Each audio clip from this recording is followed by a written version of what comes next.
কৃষ্ণ সেৱা দেখে মোৰ ইটো দয় কৃষ্ণ পাদ পদ্মময়ী কৰিছো আশ্ৰয় তাতেহে আমাক লোকে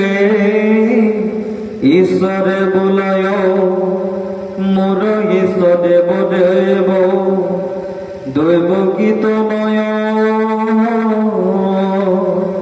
শ্ৰীকৃষ্ণ বিনে আন হেৱ নাহি কয় যাৰ প্ৰকাশিতো ইটো সমস্তে জগত নিমিত্ত বাতকে